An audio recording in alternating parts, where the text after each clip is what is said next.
हाँ जी भी दोस्तों, स्वागत है आप सभी लोगों का लेखांकन विद्यापीठ के एक और नए वीडियो पे। और इस चैनल पे मैं आप लोगों को इस चैनल पे बेसिकली आप लोगों को इंग्लिश, मैथ्स, साइंस, एसएसटी इन चारों सब्जेक्ट्स की वीडियोस मिलेगी for class 9th and 10th।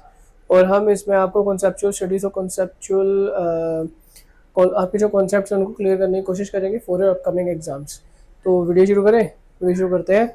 अब तो जैसे कि आप लोगों को पता है कि मेरा नाम रॉबिन है, और जो लोग नए जुड़ रहे हैं उनको भी मैं बता देता हूँ, मेरा नाम रॉबिन है। मुझे पिछले 14 साल से science SST for 9th 10th and 11th 12th का आईपीसीएस पढ़ाने का एक्सपीरियंस है। और मैं ही हूँ जो आप लोगों की क्लास 10th में एसएसटी को पढ़ाऊँगा।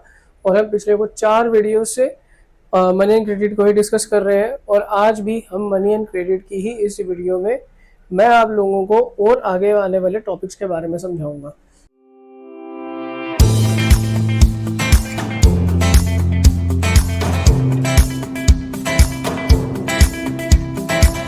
लोगों का नया टॉपिक है, वो टॉपिक है मनी इन इंडिया। कि भैया इंडिया में जो पैसा है वो है कैसा, पैसा कैसा। राइम कर गया ना थोड़ा सा, कोई बात नहीं। तो जो कॉइन्स और पेपर करेंसी है पैसे की और रुपये की, वो जनरली एक्सेप्ट करी जाती है as a medium of exchange और मनी इन इंडिया। तो पेपर करेंसी क्या होती है? पेपर करेंसी वो नोट होते हैं और मेटालिक कॉइन्स हैं जो हमारे पास होते हैं, जो डिनोमिनेशन है 2 या 2 से ऊपर। 100 रुपए तक का नहीं, पर 2 से लेकर 20 तक का तो कॉइन है ही है हमारे पास। आई होप सो कि आप सब लोगों ने देखा होगा। और ये इशू करे जाते हैं by the reserve bank of India. यार ये बात को ना आप लोगों ने ध्यान रखना है कि ये रिजर्व बैंक ऑफ इंडिया जो है वो ही इशू करता है, ठीक है? क्योंकि रिजर्व बैंक ऑफ इंडिया जो है ना वो हमारा है central bank. No, there are 2 types of bank, central bank और कमर्शियल बैंक। अब आप बोलोगे भैया 2 टाइप के बैंक तो यार पब्लिक बैंक और प्राइवेट बैंक होते हैं। नहीं, 2 टाइप के बैंक होते हैं, सेंट्रल बैंक और कमर्शियल बैंक। कमर्शियल बैंक के अंदर फर्दर 2 टाइप्स आते हैं जिसको पब्लिक बैंक और प्राइवेट बैंक कहते हैं। No, what is central bank? Central bank वो होता है जिसको गवर्नमेंट अथॉरिटी देती है नोट्स प्रिंट करने की, और सारी की सारी लैंडिंग प्रॉपर्टीज, जो भी लोन वगैरह दिया जा रहा है, इन सब चीजों को मैनेज करने की।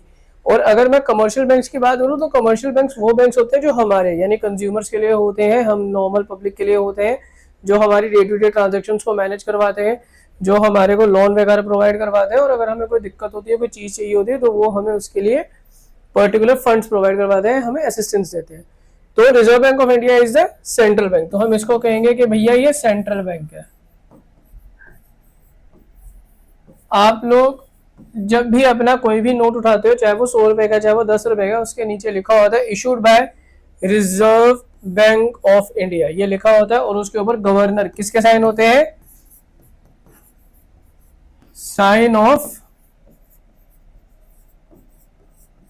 गवर्नर, गवर्नर के साइन होते हैं।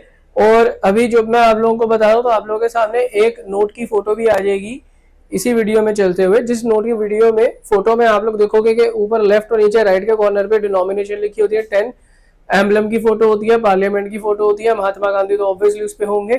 पर अगर हम उसी फोटो को उल्टा कर देंगे या उसी नोट की बैक साइड देखेंगे, तो उसमें रिजर्व बैंक ऑफ इंडिया लिखा होता है और नीचे लिखा होता है issued by reserve bank of India, और साइन करे होते हैं गवर्नर ने, जो हमारे आरबीआई के गवर्नर है वो साइन करते हैं।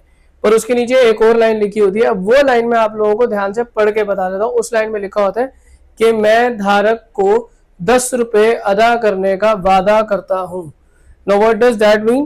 कि भैया जो रिजर्व बैंक ऑफ इंडिया का जो गवर्नर है, वो उस बंदे को जिसको ये नोट दिया जा रहा है वादा कर रहा है कि मैं 10 रुपए का नोट 10 रुपए दूंगा। ये बात जरा समझने की कोशिश करना कि गवर्नर वादा कर रहा है हमारे बेसिस पे उस बंदे को जिसको आपने नोट दिया है कि मैं 10 रुपए दूंगा, उसने दिए नहीं है। ये जो 10 रुपए का नोट है, ये प्रोमिसरी नोट एक टर्म होती है अकाउंट्स में। ये प्रॉमिस करा जाता है कि मैं उसको दूंगा, पर अभी वो पैसे दिए नहीं है। ठीक है, ये थोड़ा सा फन फैक्ट मैंने आपको बताया। तो उसके नीचे होते हैं साइन ऑफ गवर्नर। तो गवर्नर हमें साइन करके देता है कि मैं उसको दूंगा, देता है या नहीं देता वो डिपेंड करता है। और ये किसकी परमिशन से होता है? फाइनेंस मिनिस्ट्री की परमिशन से होता है ऑफ द सेंट्रल गवर्नमेंट। और एट प्रेजेंट जो है वो इशू करते हैं कॉइन्स और नोट्स 2 रुपए, 5 रुपए, 10 रुपए, 20, 50, 100, 200, 500। भाई 2000 नहीं है, 2000 के नोट बैन हो चुके हैं। There are no 2000 notes right now. आपको 2000 नोट्स नहीं मिलते क्योंकि वो बहुत बड़ी डिनोमिनेशन होती है और गवर्नमेंट को समझने में ये चीज 4 साल लग गए। उसके बाद 1 रुपया और उसकी सब्सिडीज भी इशू करी जाती थी by the ministry of finance. और वो कॉइन्स में इशू होती है। जो 1 रुपया था पर 50 पैसे अब नहीं है, 1 रुपया हो गया, 2 हो गया, 5 हो गया, 10 हो गया और 20 हो गया। तो इन डिनोमिनेशंस में कॉइन्स को इशू कराए जाते हैं। मेटालिक कॉइन्स होते हैं और डिफरेंट डिफरेंट शेप्स के, डिफरेंट डिफरेंट साइजेस के कॉइन्स होते हैं डिपेंडिंग अपॉन द ईयर। और ये करेंसी को चेंज कराया जाता है ड्यू टू सम लिमिटेशंस। वो लिमिटेशंस आप लोग क्लास 11th और 12th में पढ़ोगे कि ये क्यों होती है चेंज। दूसरे नाम क्या है मॉडर्न करेंसी के? एक होता है सिंबॉलिक या टोकन मनी। क्या होता है? Token money. अब ये क्या होती है? ये भी एज अ करेंसी नोट ही और कॉइन्स ही होते हैं जिनकी कोई वैल्यू नहीं होती है, बहुत लेस इंट्रिंसिक वैल्यू होती है, बट ये रिप्रेजेंट करते हैं एक हायर वैल्यू को। Therefore they are called token money. इसको तुम समझ सकते हो। फॉर एग्जाम्पल आपके घर वाले मकान लेने जाते हैं, मकान लेने से पहले वो बयाना करते हैं या उसका एक फेस अमाउंट पे करते हैं, पर फेस अमाउंट पे करने से पहले वो कहते हैं यार मैं आपको टोकन अमाउंट दे रहा हूँ। What does that token amount means? Token amount का मतलब है कि एक छोटा सा अमाउंट दिया आपने, फॉर एग्जाम्पल 10-15 हजार रुपए आपने दिए और आपने बोला भैया 15 हजार रुपए आप अपने पास रखो, अब ये मकान मेरा है या अब ये चीज मैंने पक्की कर ली है। तो वो जो एक छोटा सा अमाउंट है जो बहुत बड़े अमाउंट को रिप्रेजेंट कर रहा है उसको हम कहते हैं टोकन मनी। ठीक है, तो वही मैंने यहाँ लिखा है, हैव नो और वेरी लेस इंट्रिंसिक वैल्यू, उसको कहा जाता है टोकन मनी। दूसरे नेम्स क्या होते हैं मॉडर्न करेंसी के? फिर पढ़ते हैं। एक होता है हाई पावर्ड मनी। तो करेंसी नोट्स और कॉइन्स जो है उनको हम हाई पावर्ड मनी भी कहते हैं। क्यों? क्योंकि वो रिप्रेजेंट करते हैं हायर वैल्यू को या हायर पावर को, जितनी उनकी ओरिजिनल वैल्यू है उससे ज्यादा। तो ये तो हम सबको लोगों को पता है कि पैसा जो है वो उससे ज्यादा वैल्यू कंसीडर करता है जितनी वो दिखाता है, वो सिर्फ कागज का टुकड़ा नहीं है। दूसरा होता है लीगल टेंडर मनी। ये रुपी नोट्स होते हैं, कॉइन्स होते हैं जो इंडिया में यूज करे जाते हैं, जो लीगल टेंडर पे यूज करे जाते हैं, क्योंकि ये पोजेस करते हैं लीगल वैल्यू और कोई भी इसमें लीगली रिफ्यूज नहीं कर सकता इनकी पेमेंट को जो भी इनके थ्रू करी जाती है। ये बेसिकली बॉन्ड्स के साइन, ये एक लीगल टेंडर होता है, लीगल डॉक्यूमेंट टाइप्स का होता है जो बेसिकली यूज करा जाता है फॉर लीगल पर्पसेस, और इसकी वैल्यू को कोई भी मना नहीं कर सकता जो भी इससे पेमेंट करता है। यहां तक आते हुए हम लोगों ने अभी इस वीडियो में मनी के बारे में समझ लिया कि मनी क्या है, मनी की वैल्यू क्या है, मनी के फंक्शंस क्या है और इंडिया में किस टाइप का मनी यूज होता है। और रुपी के कॉइन्स कौन देता है? मैंने आपको सेंट्रल बैंक बताया, मैंने आपको कमर्शियल बैंक बताया, थोड़ी थोड़ी बातें बताई। बैंक के बारे में अभी तक हमने ज्यादा कुछ नहीं पढ़ा, बट अब हम जो सा ये वाला टॉपिक पढ़ने वाले हैं बैंक्स, तो ये आप लोगों को बैंक के बारे में बताएगा कि बैंक होते क्या है। तो बेसिकली मैं आपको बता देता हूँ कि बैंक कुछ नहीं है। बैंक एक फाइनेंशियल, एक गवर्नमेंट इंस्टीट्यूट है जो डील करता है मनी के साथ और क्रेडिट के साथ और रेगुलर कोर्स देता है बिजनेस को। रेगुलर कोर्स ऑफ बिजनेस यानी कि बिजनेस चलाने का एक रेगुलर वे देता है। यार एक बात सोचो, आप लोगों ने वो सुना है कि Vijay Mallya Kingfisher scam case, या वो वाला केस मोदी वाला केस, नीरव मोदी वाला केस, जिसके अंदर उन्होंने स्कैम्स, हम लोग अक्सर स्कैम्स पढ़ते हैं। कोलगेट स्कैम पढ़ा था, आया था, चारा घोटाला आया, 5G स्कैम आया, हम लोगों ने किंगफिशर का लोन का स्कैम देखा, हम लोगों ने नीरव मोदी के डायमंड्स का स्कैम देखा। तो ये स्कैम होते कैसे हैं? खासकर सबसे ज्यादा बड़ी बात आती है जो किंगफिशर एयरलाइंस या किंगफिशर का हुआ था कि भैया उनका इतना बड़ा स्कैम कैसे हुआ, क्योंकि उसमें बड़ी एक अमाउंट आती है कि 5,000 करोड़, 10,000 करोड़, है ना। There is a more value to it. और उसमें एक आया था कि बैंक्स की वजह से ऐसा हुआ, बैंक की लैंडिंग इश्यूज की वजह से ऐसा हुआ। पर होता कैसे है? बेसिकली बैंक अलग अलग बिजनेसेस को डिपेंडिंग अपॉन योर बिजनेस, आपके बिजनेस की बैलेंस शीट, आपके बिजनेस का परफॉर्मेंस देख के पिछले कुछ सालों में आपको एक लोन प्रोवाइड कर दिया एज अ कोलेट्रल फी या कोलेट्रल के साथ। कोलेट्रल क्या होता है? जिससे सिक्योरिटी, या तो वो सिक्योरिटी फी देंगे या तो वो आपको किसी सिक्योरिटी के साथ आपको देंगे कि आपको कोई सिक्योरिटी रखनी पड़ेगी और हम आपको वो अमाउंट दे देंगे, सिंपल। और फिर वो अमाउंट हमें वापस करना होता है। पर जो स्कैम होते हैं ये होते क्यों है? क्योंकि वो एक ना इसमें लूप होल ढूंढ लेते हैं कि हम बिना किसी पैसे दिए भी पैसे इनके देते जाए। तो ये एक बहुत तगड़ा लूप होल होता है। तो धीरे धीरे लूप होल ढूंढ के उसका फायदा उठाते हैं और एक बहुत ज्यादा अमाउंट इकट्ठा कर लेते हैं और फिर ये बाहर चले जाते हैं, जहाँ पे इनको एक्सट्रेडिशन जो हमारी पॉलिसी है वो फॉलो नहीं होती और फिर वो स्कैम कर लेते हैं। बट बैंक ही है जो सारे के सारे बिजनेसेस को पैसा देता है रन करने का। ये एक्सेप्ट करते हैं डिपॉजिट हमारे से फ्रॉम डिपॉजिटर, या कोई भी हो सकता है, चाहे वो एक पर्सन हो, चाहे वो एक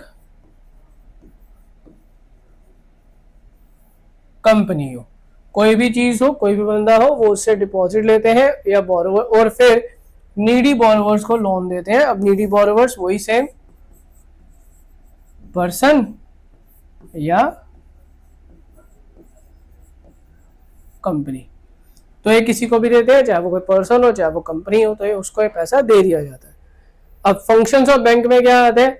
फंक्शन ऑफ बैंक में सबसे पहला फंक्शन आता है कि वो भैया डिपॉजिट एक्सेप्ट करते हैं, लोन्स ग्रांट करते हैं, सेफ्टी देते हैं वैल्यूएबल्स को कस्टमर्स की, ट्रांसफर करते हैं फंड्स को एक जगह से दूसरी जगह, एक्सेप्ट करते हैं पेमेंट ऑफ द कस्टमर्स, और पेमेंट करते हैं on the behalf of the customer. जैसे कि आप ऑटो पे लगाते हो ना, ऑटो पे, नेटफ्लिक्स की सब्सक्रिप्शन ली उसका ऑटो पे लग गया, गूगल पे की सब्सक्रिप्शन ली उसका ऑटो पे लग गया, पबजी की सब्सक्रिप्शन ली उसका ऑटो पे लग गया, सॉरी BGMI नॉट पबजी, है ना। तो उन सब चीजों की हम ऑटो पेमेंट करते हैं, तो ये हमारे बिहाफ पे करते हैं। फॉर एग्जांपल आप कोई 10 रुपए की चॉकलेट लेने जा रहे हो, फोन निकाला, फोन पे यूज करा या पेटीएम यूज करा और यूपीआई से उसकी पेमेंट कर दी, वो क्या करा? वो भी तो बैंक ने आपके बिहाफ पे पेमेंट करी है, आपने कौन सा अपनी जेब से कैश निकाल के उसको दिया था? तो इसको हम कहते हैं making payments on the behalf of the customer. तो ये कुछ फंक्शंस हैं जो एक बैंक परफॉर्म करता है। तो अब जो है, आई होप सो कि आप लोगों को ये वाले फंक्शंस क्लियर हुए होंगे, ये फंक्शंस जो बेसिक फंक्शन है वो आपको क्लियर हुआ होगा। बट बैंक का मेजर फंक्शन क्या होता है, बैंक का जो मेन फंक्शन है वो क्या है? बैंक का मेन फंक्शन है डिपॉजिटर से डिपॉजिट लेना और बोरोवर्स को पैसा देना। ये मेन फंक्शन है बैंक का, कि बैंक पैसा लेगा डिपॉजिटर से और बोरोवर्स को पैसा लेगा। अब वो ऐसा करता क्यों है? अगर मैं आपको यहीं पे उस बात को समझा दूं, तो मैं थोड़ी सी पॉइंट में समझाता हूँ।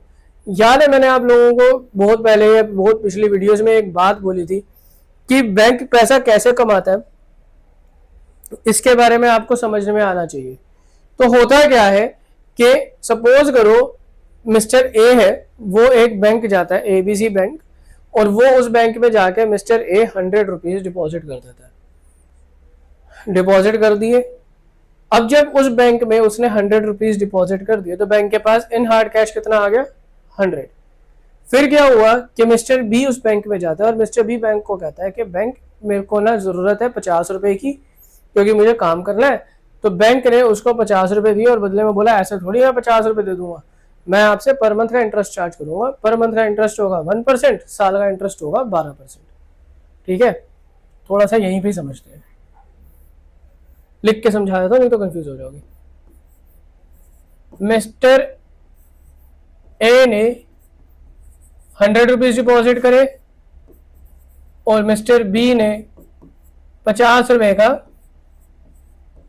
लोन लिया, जो बैंक ने बोला कि मैं 1% पर मंथ या 12% पर एनम पे आपको दूंगा 1 साल के लिए। मिस्टर बी ने बोला ठीक है, मैं 50 रुपए का लोन लूंगा, मेरे को 12% पर एनम पड़ेगा, 1% महीने का पड़ेगा, मैं दे दूंगा। तो उन्होंने क्या बोला, ठीक है आप ले लो। तो इन्होंने 50 रुपए का लोन ले लिया। अब जो बैंक है, ये मिस्टर ए ने 100 रुपीज डिपॉजिट भी तो करे थे, तो बैंक जो है मिस्टर ए को 7% पर एनम का रेट ऑफ इंटरेस्ट दे भी रहा है 100 रुपए डिपॉजिट करने में। आफ्टर ऑल आप लोगों को पता होगा कि जब हम बैंक में पैसा जमा कराते हैं तो बैंक हमें कुछ % ऑफ इंटरेस्ट वापस करता है, क्योंकि बैंक के पास वो पैसा पड़ा है। अब वो हमें देता क्यों है वो रेट ऑफ इंटरेस्ट? क्योंकि वो उसी पैसे से तो कमा रहा है। क्यों? क्योंकि बैंक के पास 100 रुपए ही आए थे, इस 100 रुपए से 50 रुपए दे दिए, इसके पास तो 50 रुपए बच गए ना बैंक के पास। बैंक ने 100 में से 50 उसको दे दिए, बैंक के पास कितने बच गए? 50 रुपए। अब पर मिस्टर ए का 100 रुपए का अमाउंट जो है डिजिटली वहीं खड़ा है, तो वो इसमें 7% रेट ऑफ इंटरेस्ट दे रहा है, बदले में मिस्टर बी से 50 रुपए में 12% ले रहा है। अब जो रेट ऑफ इंटरेस्ट का डिफरेंस बच रहा है, वो रेट ऑफ इंटरेस्ट का डिफरेंस, यानी अगर हम हुक्का का बात करें, वैसे इतना बचता नहीं है, 5% पर लोन पे बैंक को रेट ऑफ इंटरेस्ट बच रहा है।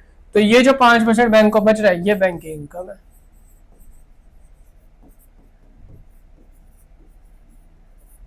पर अगर मैं आपको जनरली बताऊं तो वो 100 रुपए पे 7% दे रहा है, मतलब वो 100 रुपए पे 7 रुपए साल का दे रहा है, और बैंक 50 रुपए में साल का इससे कितना कमा रहा है? 50% का 50 रुपए का 12% जो है 10% होगा 5 रुपए, 1 रुपए 6 रुपए इससे कमा रहा है। तो अभी तो बैंक जो है वो इसमें लॉस खा रहा है, बट इवेंचुअली ऐसा होता नहीं है, बैंक इसमें प्रॉफिट ही कमाता है, बैंक उतना ही ज़्यादा रेट ऑफ इंटरेस्ट देता है जितना कि वो अपने पास कमा सके, और उसी को बैंक फिर अपनी इनकम बनाता है, जिसके थ्रू वो सैलरी देता है, जिसके थ्रू वो एक्सपेंसेस करता है, जिसके थ्रू वो और सारे के सारे काम करता है, और वही रेट ऑफ इंटरेस्ट आप लोगों से वसूला जाता है। मतलब जो पैसा बैंक आप लोगों को दे रहा है एज ए लोन, वो आप ही का पैसा है। अब पिछले कुछ सालों पहले अप्रोक्सीमेटली 2003 या 2004 में ग्रेट डिप्रेशन आया था अमेरिका में। वो क्यों आया था? इवेंचुअली अमेरिका का एक बैंक था जो 150 ईयर्स ओल्ड पुराना था, और वो बैंक की अफवाह बाहर मार्केट में ये फैल गई थी कि वो बैंक करप्ट होने वाला है। और क्या हुआ था कि अचानक से बहुत लोग उस बैंक में चले गए थे अपना पैसा विड्रॉल करने के लिए। अब सोचो, बैंक के पास जो 100 रुपए थे उसमें से 50 रुपए तो लोन दे चुका है, हार्ड कैश में 50 रुपए है ना। अगर हर कोई इसके पास 100 रुपए विड्रॉल करने आएगा, जब कैश इसके पास 50 रुपए है, 100 रुपए कैसे दे देगा हर किसी को? बैंक कोलैप्स कर गया। और जब एक बैंक कोलैप्स करता है तो इकोनॉमी में बहुत बड़ा झटका पड़ जाता है। इसी तरीके से डिप्रेशन की शुरुआत हुई थी। आई थिंक सो आपको इतना अमाउंट क्लियर हुआ होगा, इतनी पॉइंट क्लियर हुआ होगा कि बैंक पैसे कैसे कमाता है, और बैंक का मेन फंक्शन डिपॉजिट और बोरोवर्स को बोरो करवाना ही क्यों है। एंड आई होप सो कि आपको इतना पॉइंट क्लियर हुआ होगा। अगर आप लोगों को इतना पॉइंट क्लियर हुआ है तो वेल एंड गुड। और मेरे को ये लगता है कि आप लोगों को शायद इतना इस वीडियो में थोड़ा बहुत मजा भी आया होगा, थोड़ा पता लगा होगा कि कैसे बैंक पैसा कमाता है और कैसे बैंक आप लोगों का ही पैसा मार्केट में घुमाता है। आई होप सो कि आपको वीडियो मज़ेदार लगी है। अगर आप लोगों को ये वीडियो मज़ेदार लगी है, इन्फॉर्मेटिव लगी है, ये वीडियो में आपको पॉइंट समझ में आया है, तो मैं आप लोगों को बोलूँगा नीचे दिए सब्सक्राइब बटन पर क्लिक करना है, लाइक करना है, इस वीडियो में कमेंट करना है, और जितना ज़्यादा हो सके इस वीडियो को शेयर करना है। मैं आपको मिलता हूँ आपकी नेक्स्ट वीडियो में, तब तक के लिए बाय।